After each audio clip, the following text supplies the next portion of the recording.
All right, cool. Go. Jill, Yes, thanks for coming. you're very welcome. So, tell me where you're from. So I was born in Boston, Okay. and then I moved to New Jersey uh, pretty soon right after I was young, baby. And my parents, we moved to New Jersey. I lived there till I was almost 13, around 13. And then I moved to Illinois. And that's really where I grew up, is Illinois. I was there for majority Okay. of my my schooling basically was my little bit of junior high and all of high school, a little bit of college was all in Illinois. Oh, great. So, but after that, let's see, then I moved to Las Vegas, and I lived there for quite a while. And then I lived in the Florida Keys after that, Uh-huh.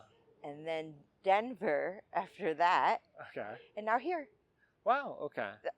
Right on. A journey. And then so in Illinois, were your parents together during that time or? No, No. they separated when we were in New Jersey. That's kind of why we went to Illinois, because that's where family was at the time. Chicago. My mom is from Chicago. So. Oh, okay. Did your dad stay in New Jersey then or? No, he was already, I don't know if he was already in Illinois, Chicago, or if he came after. I have no idea. It's quite a conundrum, the whole thing that happened with my parents. So Okay. my father and mother probably should never have been married, but I was in the picture. My mother was pregnant with me prior to marriage. Oh, I see. I truly believe to this day that my grandparents paid him off to marry my mother for me. I swear to you, they had money, and I'm sure my father knew that, because he took advantage of that situation, I believe. He's always like that typical car salesman, and he's always got these big ideas, and it fails. Everything fails. And so I don't, at this point in my life, talk to my family at all. I divorced them almost 16 years ago. Like, I don't talk to them because they're toxic to me. But my father had a woman living in our basement in New Jersey who was 19 years old, who he was cheating on my mother with. I don't know if my mother knew, or she didn't care, or she was naive to it, but it's funny, I don't even know how that occurred. But my father decided he wanted to have a disco, and this was in, the 70s? Yeah, so he and a guy, a friend of his, they put money together, whatever, they did this disco thing, and of course it failed. But I think this is where he met that girl, and she was obviously young. I was already, 13? So 6 years difference? Yeah, that's a little scary to think about it today. But as time moved on, I figured out a lot of things about my father and kind of who he was and what he was after putting all this shit together through therapy and shit in my head. It's like, well, that makes sense now. My mother is a cold, cold woman. And I can see why my father probably sought out more of of attention, or what do you want to call it? An emotional connection maybe to somebody else, because my mother is a cold fish. She's a very negative woman. She's not very attractive. She's just not, to me, a happy person. Not a happy life. I think she was forced into a lot of things. When I was 4, my mother got pregnant again, or right before 4, because she would have been 4 years younger than me. It was my sister who was born. Her name is Jody, but she was born with severe Down syndrome. And because of that day and age, the stigma of having a child that is not perfect, or that she went to a home per my grandparents that took care of the money part of it. I never saw her. I never met her. Nothing. I didn't even know about her till I was 16 years old. And the only reason I know is because I found a picture in my mom's drawer, and I'm like, wait, she looks like my father. I was like, what the hell? And so, of course, I asked questions, and I found out the answers. I was like, why didn't you let me make the decision myself when I got old enough, if I wanted to have any sort of relationship with her? I mean, she passed away when she was 50. They were told that she wouldn't even live like a couple of years because of the severity. That was obviously not true. 50. Wow. Yeah, so she passed away. I did contact the home. I tried to do what I could at that point, prior to her passing away. And in all honesty, they were pretty honest with me. They're like, we can read her the letters that you send and tell her, but she's honestly not going to understand. I see. And they were very honest with that. I get it, but I still wanted her to know that she had a sister. She has a brother too. I have a brother as well.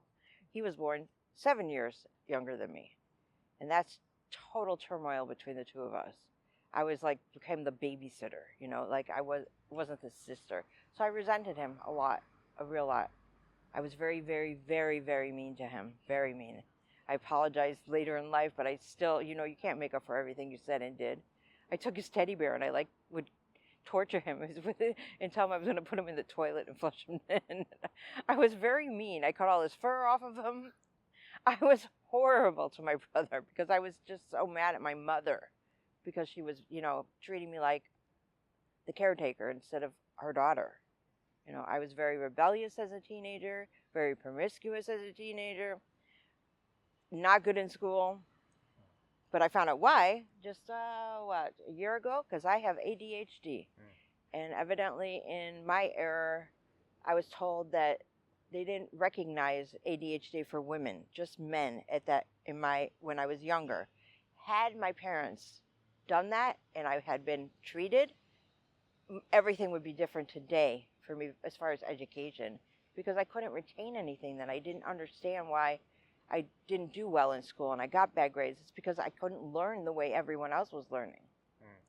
So c'est la vie. It's already gone. I reinvented myself. I became who I am today.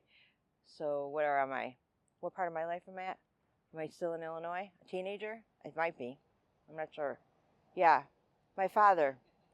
I realized, probably about 3-4 years ago that my father is probably a pedophile. Oh. When I say that, I still don't know if anything happened to me. I can't tell you because I don't know.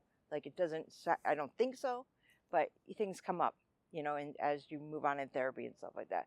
But I realized how he used to treat my friends, how he had to have the attention of my teenage friends. That's not normal. You don't do those things. I just remember like her parent, there was a group of us, four girls. We were really good friends. We hung out. All their parents never acted the way my father acted. They were just, they didn't ignore us, didn't say no. My father's like, oh, come smell my cologne. Oh, see my car. That's not normal. And you shouldn't be, now I realize he shouldn't have been doing it. But then I just didn't think about it. I didn't think about it. But yes, he had a relationship with a woman that I really loved. And they broke up, which to me was almost like a divorce. She was a stepmom to me. I was close with her. I don't know what happened between the two of them. I'm sure it was something my father did. And then he ended up with this woman named Eva, who I call Evil Lady. I don't like her. I've never liked her. It's almost like there was a jealousy between the two of us in a way. Because I think that I always idolized my father to a certain degree up until I realized what he was. Like, my license plates on my car in high school were Daddy's Girl. Wow. So that's what I'm saying. I lived in a facade. I think I did it to impress people or act like everything is normal. That's it, normalizing the way things are in my life. And when they weren't, because that was my coping mechanism. Just like seeking attention from guys all through high school made me feel like worthy or felt important or whatever. Yeah, that's not good. I think that's all my father's doing in my head, that I need the attention of a man how do I explain that? I was always seeking an emotional connection, pure sex. You know what I'm saying? Like, that was my way of bringing someone into my life. I don't know. All the wrong things that I realize as I am this age now. I am self-aware of everything I have done, and I will tell you, I have no problem opening up to people and explaining my life, because it's been a little crazy. That's just even not even a quarter of my crazy life right now. So, you tell me, keep going? Yeah. Where do you want me to expand on anything? Did you go into, So in high school, how would you describe what you were like? I was not quote unquote popular. I kind of made myself a little popular by trying to be in with the certain crowds and do certain things. I kind of tried to be with friends that were more closer to the popular kids or something like that, or go out with a guy who was in the popular crowd, because I was not. I don't think that I was ugly, but I don't think I was like super pretty in high school either. I had a really nice body and I had big boobs, but that's not everything. And I'm Jewish on top of all of that. And that's a big stigmatism throughout my entire life. Like, I don't tell people because I still feel to this day that people have judge. They judge. And I try not to tell people just because, I don't know. I'm not ashamed, but I'd rather just not deal with it. Yeah. So that's another thing, like, even though I was in neighborhoods that were, both Jewish, and I was called a kike in junior high from some guy, and I'll never forget it on the school bus. And I'm thinking, you're in a Jewish neighborhood. The school has a lot of Jewish kids, and that's what you say? And I still feel that. It's painful when people think of you that way. So I decided I'm not religious at all. I don't have religion in my life. I don't need it. I believe in energies. Energy rules. There's nothing, everything I do is because I was in the right place, because energy put me into the right place at that time. And then, so did you go to college after that? I tried. I went to about 6 months of college. I was going to do, kindergarten through whatever pre-K, right? It's first through fifth or something. Is that pre-K? No. There's preschool? like K through 12, and then there's. So I'm sure it's preschool through something. I don't know. I tried. I wanted to be a teacher. Oh, I see. Which my brother is. How funny, isn't that? My brother is a teacher.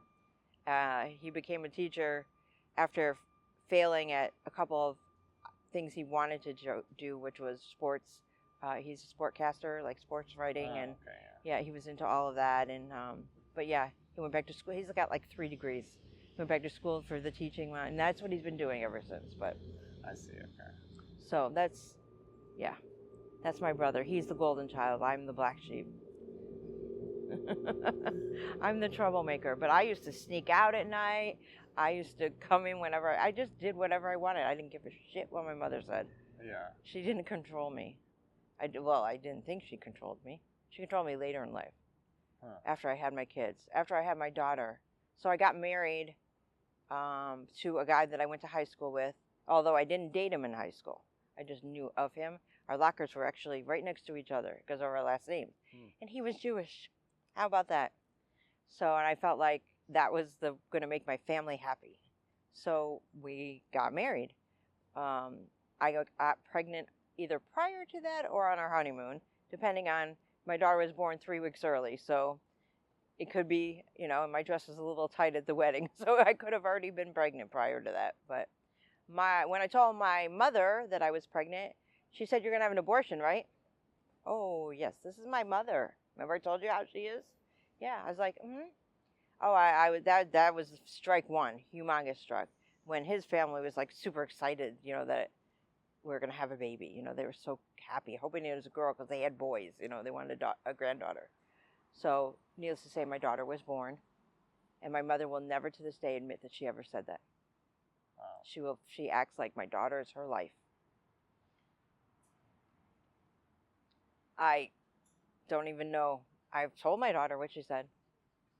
Oh, I am not afraid to tell my kids everything they need to know. My daughter hates my father. He slapped her in her face one time when she was visiting him because she said something he didn't like. And I found out this years later. Thank God I had not found out when I was around him. I'd probably be in jail right now because I probably would have done something terrible. And I've even questioned her, has he ever done anything sexual or tried, any innuendo, anything? And she said no, but I know she would tell me. She's a therapist. Mm. So, and then my son came 2 years later, 2 years and 2 weeks later. And he has been nonstop trouble since the day he was born. He, they tell you when you have your second one, you get your labors should be half of what it was the first time. She was 14 hours, and then he came in 30 minutes. We barely made it to the hospital. Barely. I was already in 10 centimeter. I had him naturally because I couldn't have drugs. 10 centimeter dilated. Our doctor didn't even get to the on-call doctor delivered him. He just came right out, and that was him. And he's been trouble ever since. He has all kinds of issues, and he doesn't talk to me right now. Hasn't talked to me in years. He hates me because of the man I left, quote unquote, his father for. So that's his issues. I'm here. He's always known I'm here. He can talk to me. I've resolved myself of it. He's been in jail. He's, just not good. He's in Vegas. And that's where his father is too. My daughter's in Albuquerque. And I'm here. Yeah. So, yeah, that's up until that point. So, when did you and your ex-husband get divorced? So I divorced him in 96 and then remarried him because my family said, my father said, because I had met another guy and I was seeing him, and he made the comment that, your children shouldn't be raised by someone else. They should be raised by their father. Well, of course, I listened to them, and I went back to him after this relationship, and in that relationship, the guy killed himself. I've had so much trauma in my life. Like I told you, my stories are big. Like supposedly he killed himself. I don't truly believe that he did. I think there was more foul play to it than that, because his family, that guy, they were not on the up and up with a lot of things. And I really fell in love with that guy. And he wanted to marry me. And then one day I got a phone call that it was a gunshot. I knew there was a gun in that place, but I didn't. They said he was cleaning it and went off. I don't understand that. Someone who is very seasoned in cleaning a gun doesn't make that mistake. So I have no way to prove it. I'll never prove it. Yeah. He also had a daughter my daughter's age, who I reached out to about 5 years ago, because I saw something posted about her on some kind of social media. I was like, oh my God, I know who that is. So I tried to contact her, but she didn't want to contact me. I don't even think she remembers me, but I told her who I was. I just felt like maybe she wanted to ask me questions about her dad at some point. Because her mother killed herself too. She lost both parents to supposed suicide. Trauma. So I remarried him in 2002. Okay. 2202, as a matter of fact. We went through the drive-through wedding thing in Vegas, and then we went to McDonald's with my kids. We did that kind of wedding. And then I was with him till 2009, 8 or 9. It was a loveless relationship. I did it for my children. I stayed with them for them. So they would have their father. I don't know why, because their father is worthless. No drive, just smoke his weed and do his meaningless job of delivering packages, and no drive to do better. And that's where we differed, because I wanted much more out of life. I wanted to just fly, and he was not going to stop me. I had to make a decision at some point. And then I already knew this guy that I'm with today. He worked for me. I was I was the manager of a staffing company for truck drivers. And he's a truck driver. He was a truck driver. But my ex accused me of leaving him for a woman that was my friend, and that was a very interesting, like, why would you think that? Because I would say that I'm with Jamie when I was with the other guy. That's why, because I was cheating on him. I find that to be hilarious. So my kids were very upset. They didn't like this guy. they felt like I was wronging their father, which I wasn't. I'm like, you guys, do you realize that I don't love your father? I haven't loved him for a long time. I said, I need to be happy. And he doesn't do it for me, you know? My daughter finally, obviously, as she got older, she got it. But my son, I don't know if he'll ever get it or if he'll ever change. But, what else? How old were they when?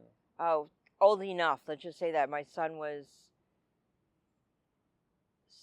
almost 17. Okay. And so she was in college already, my daughter. So, I mean, old enough that they shouldn't act this way. I mean, if they're 10, I can get it. But no, they weren't. They were almost adults at that point. Yeah. So, yeah. Then I lived in Vegas with this guy for a while, and then we went to the Keys. And he's Cuban. And so he was in Florida. They came from Cuba to Florida. He came over when he was like 14. So that was basically, I guess, his second home would be Fort Lauderdale. So we went there, and we lived there for like 3 years or so. I think so. And then he had taken a break from driving, from truck driving. Then we went back to driving. After that, he got another job. I was living with him in the truck, and the other dog, we didn't have him yet, for almost 5 years. Yeah. Rent free. Yeah. No bills. And I got to see all 48. That's why I say I've been to them all, because he was a long haul driver. I've been to everywhere. Oh, I see. Cool. Had some of the most amazing food throughout the journey, and seen a lot of beautiful things.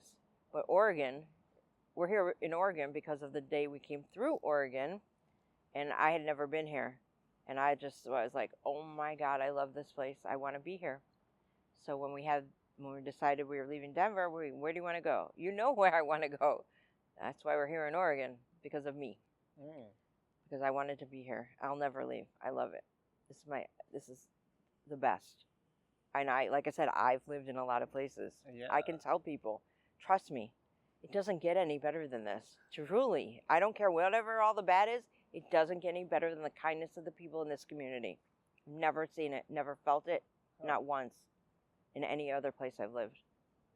Yeah, what if you were to try and like define the difference in Portland? Okay, so to me, like Illinois is very snobby. Everybody is very into their things. Like it's all, what do you call it when it's material things? It's not like the nature and the beauty and the things, the culture and the flowers and the animals. You know, like that culture is here. I didn't ever see that there, let alone Vegas. Forget it. That's you're talking not even close. So, and then I don't really remember much of the other places. Yeah. So prior to that, I was pretty young. That's how I felt at least. Yeah. So Portland, no, I can't even. Portland is amazing. It is amazing. So when we came here to Portland, we were homeless. We only had our truck and our dog, and we took whatever we could out of our storage units that we could fit in the back of the bed of the truck, and that was it. Wow. We left everything else behind, and that was it. And we lived on the coast, like up and down the coast, for probably from May till October. And this was it right after COVID started, 2021 maybe? 2021. So we were there, and then we came to Portland in October of that, and, we would camp or whatever. And one of the times we were over by the Troutdale, by the truck stop, and thank God this officer looked at his license and saw he was a veteran, and he immediately made a phone call, and people from their office, whatever, veterans, came and talked to us. And from there, probably 6 weeks later, we were in housing. Oh, okay. So, like I said, I can't thank Portland enough, because I wouldn't be where I'm at today. I mean, they facilitated things for him so quickly. I should say I did, because he's lost in his head. He's got a lot of trauma going on and stuff. He's has very big mental issues that I deal with on a daily basis. Man, if you saw the videos I have of him, You'd be like, lady, how are you still with that boy? Because I deal with a lot of shit with him. But I feel bad for him. I felt bad for him. I did leave him at some point, and we separated, and he was homeless. And then the winter came, and I couldn't handle that. I had to have him be inside. We're not a couple. We're, even though we're quote unquote married, we're not married. We don't look at it. I don't have a relationship with him like that. Oh, interesting. So he sleeps on the couch, and I have my bedroom. Yeah. Oh, what kind of mental illness? So he has obviously severe PTSD. Okay. But he experiences psychosis. He talks to the voices in his head. He won't take meds. He doesn't have a problem. All kinds of, he believes that there's something that's possessing him and causing him to do the things that, like, sometimes will be very destructive. And he has been very destructive to, not me, but things. Like he'll tear up blankets, cut blankets up, or pillows, or he just destructive. I can't even explain it. Things get broken. I see. That he just and he is super fucking intelligent. I don't know if that's part of it, but he can fix anything. He's so mechanically inclined. He used to work on the trucks, even diesel. I mean, he's smart as fuck, but it's all gone to shit because he doesn't. I don't even know if he knows he can still do those things, but I do. I know it's in there. He's smart, but he's lost from trauma. A lot of trauma from the day he was born. Trauma that's come throughout his life with failures and losing things and failures. I hear it in his chatter. So that's how I know those are the things that are bothering him, because he constantly will talk about those things.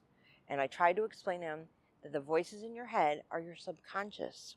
It's really you talking to you about whatever the issue might be. And he'll agree with me, but then he just acts the same. And I've sought out medical help for him. I've gotten him with doctors, and he just doesn't follow through with anything. I don't know. And our mental health system is so freaking broken here. I've had him hospitalized once, or they hospitalized him. They took him to the VA. He was there for like 4 days, which was great.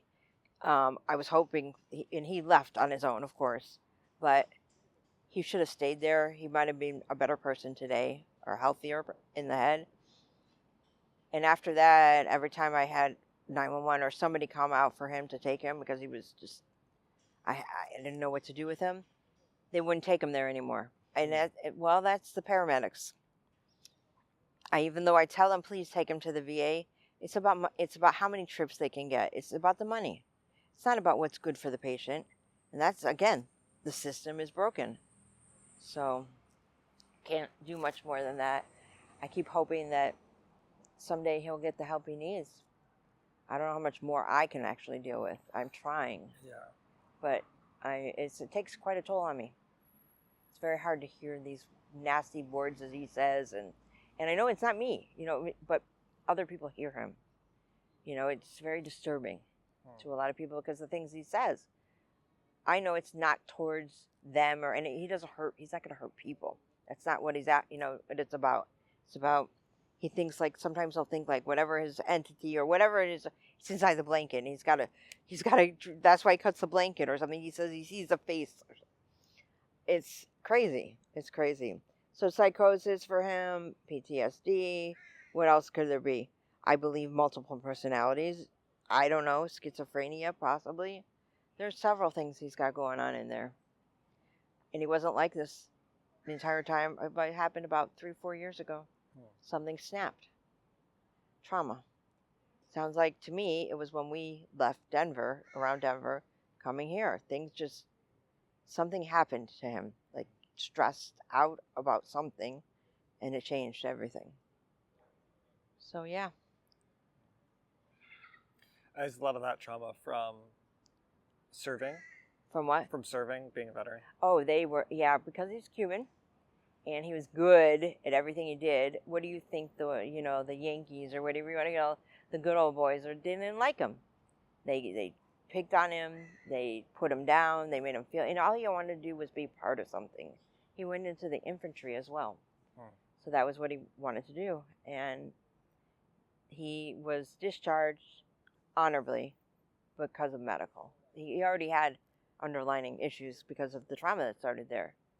So I didn't know about that until we got here and he talked to somebody from disability or something, and I was listening to his story. I didn't even know any of that happened all these years. He never told me how they treated him there. I knew there was something, but I never knew the extent of it. I see. So when I listened to the conversation, I was stunned. That's horrible, but at least he was honorable discharged. At least it wasn't what is dishonorable. Yeah. So that that's what gives him all his benefits for the VA, through the housing, through everything else, medical. But yeah, that's, if he could get treated more at the VA, which he has medical through them, if they would just take him, he hasn't been transported in a long time. They've had to sedate him. That's how bad he's been, crazy. Literally shot him in the ass and knock his ass out because he was just fucking crazy. Yeah. Stuff. Yeah. So I got myself involved in lots and lots and lots of things here in Portland to try and take my mind off of it. I have my hands in a lot of pots. That's a whole nother story. Yeah, what kind of stuff do you do here? Oh boy. So I'm always walking the streets and helping. I try to help people. Okay. I've nicknamed myself the Good Witch of the Northwest. And everybody seems to like that. And when I tell them, that's very catchy. So when they see me, I got myself a storage to put things in for people then when they need them, because in my building, I'm in kind of a luxury type building. And people throw things in the trash areas that are brand new and usable and nice high-end. So we take them and I either clean them, whatever it might be, and then I have a storage just for those things. So that if somebody needs something, or somebody posts like on Nextdoor or Facebook that they're starting out a brand new, they got their housing voucher, they have nothing, I contact them and say, what can I give you? And that's where those things go. Unless it's very expensive and I sell it. But yeah, you would not believe the brand new stuff that we have, that people just discard it like it doesn't matter. It might be nice to have just money doesn't matter. Yeah. Yeah.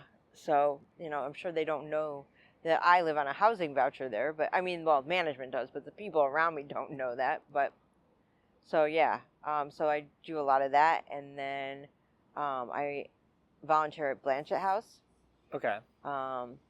And then I have become very involved with PAW, Portland Animal Welfare. Oh, really? They asked me to be on their advisory committee, so I'm now on their advisory committee between the community. I'm the liaison. Like, I talk to people that may need their services or already using them, and talk to them, ask them if they're happy with them. Is there something we could do better? Is there, all those good questions, so that PAW can get better. Or if they don't know about them, which I find more than likely they don't, the percentages they don't know about PAW, I tell them about them. I have papers and handouts that I will give people, because I'm all about the animals. They're number one priority. I'm all about them. And then I just got involved with a rescue group. It's called Array. It's brand new to the table. We had our first fundraiser 2 weeks ago. We did really well. This is a whole game-changing thing. We are going to be offering fostering to people who would like to go into recovery, that have nowhere to put their animals and are afraid they're going to have to surrender them to the shelters or whatever. They don't know what's going to happen to them. We'll make sure they get back to them. We're going to house them. And as well as if somebody gets incarcerated or they become homeless or something, depending on whatever the situation. What about emergency hospital visit? People have no family. They have an animal. What do? Right? That's where we are going to come in. I think it's going to be game-changing for a lot of people to help that way. There's nobody else doing it. Not here in Portland. But when I told PAW about them, they're like, oh, we're going to be doing what? We have now partnered with PAW so that we're going to be bigger. We're both after the same mission. And then I guess there's another place called Recovery House. I don't know. So Yeah. that I don't know. Anyways, yes, I'm on that mission. I became their fundraising coordinator. Oh, great. Yep. It's all women. The whole thing so far is all women, and I kind of like that. But yeah, no, I'm super excited about all of it. I love it. I love it. I love being involved in the community. I love talking. I can stand up in public speaking. I was never like this when I was younger. I was afraid of everything and talked to people. Now I'm so outgoing, and I think Portland. It happened here in Portland. Huh. Like I became a different person, a better person. I think. That's awesome. I wasn't very good on most of my life. I don't think I was a good person. Now I think I'm a good person. Portland brought the best out of you. That's It great. did. It totally did. Yeah. Yes, it did. So yeah, that's bringing you up to current. Yeah, absolutely. From birth to current. And what? How long? pretty quick. You did that. I'm sure there's so Record many time. details that I didn't put in there, Well, but of course, yeah. that would take probably days and days and days and days. Yeah. Well, tell me, what's something that worries you right now? My housing, him becoming a problem, and them saying, we're not going to deal with that. He's not even supposed to be with me, and I don't want him to be with me. I want to be by myself, but I just feel so guilty that because the housing voucher was given to him, but when everything went crazy, they rolled it over to me. Because technically I'm his wife, even though we're not legally married. But in Oregon, we're common law. So again, I get the benefits of being his wife without being his wife. I see. So I have the housing vouchers in my name. They took it out of his name. Before it was just his. And that's very rare for the government, for HUD because a HUD VASH voucher, which then Home Forward took over to the housing choice one. I don't know how that all works, but that's where it comes from.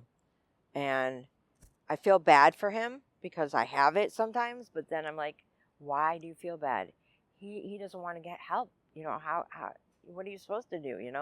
He's supposed to get another one for himself. He's pretty close to the top of the list for that. And when that happens, again, I'm going to have to step in and help him, hopefully, to get someplace because he can't. He can't do it on his own. And I don't think they're going to help him go looking for housing. And he won't be in this county, which is even better. He's going to Cowitz County. So a little further away, which was good too. Distance us a little bit, right? Yeah. So yeah. That's what worries me. Housing. All the time.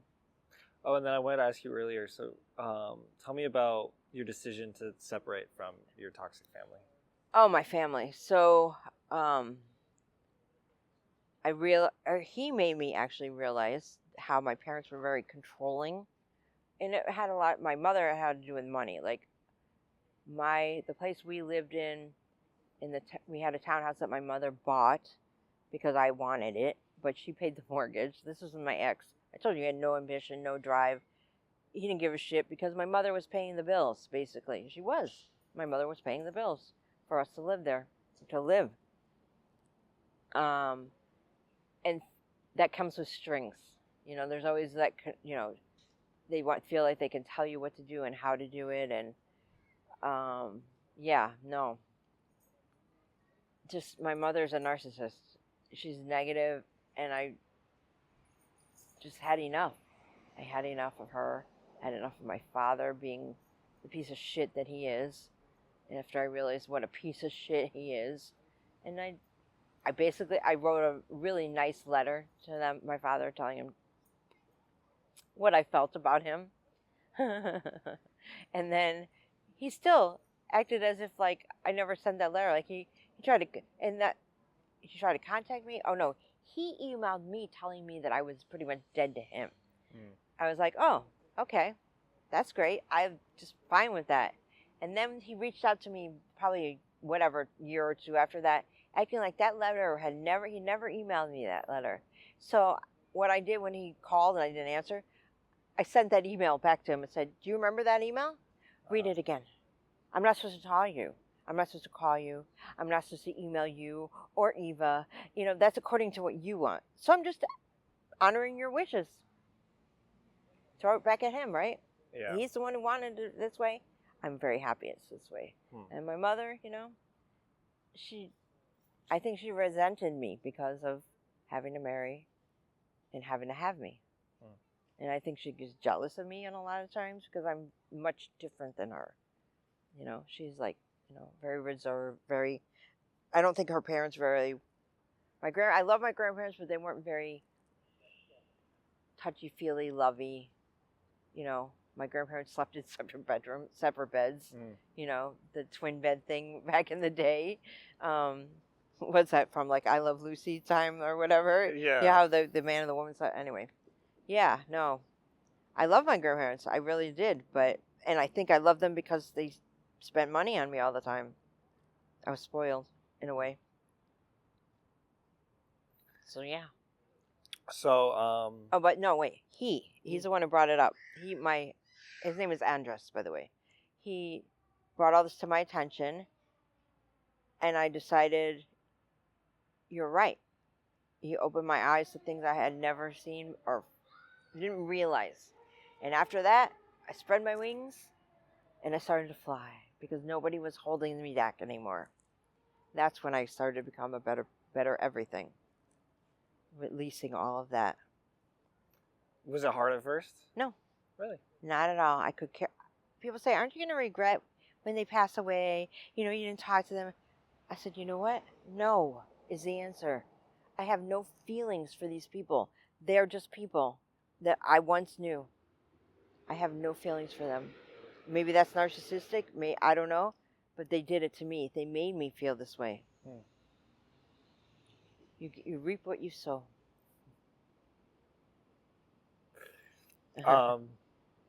So last question. Yes. If you had a message for the world, what would it be?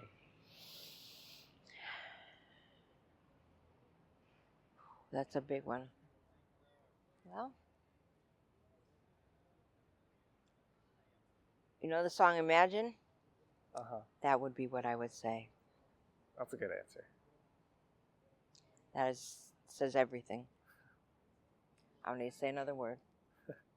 That's a wrap.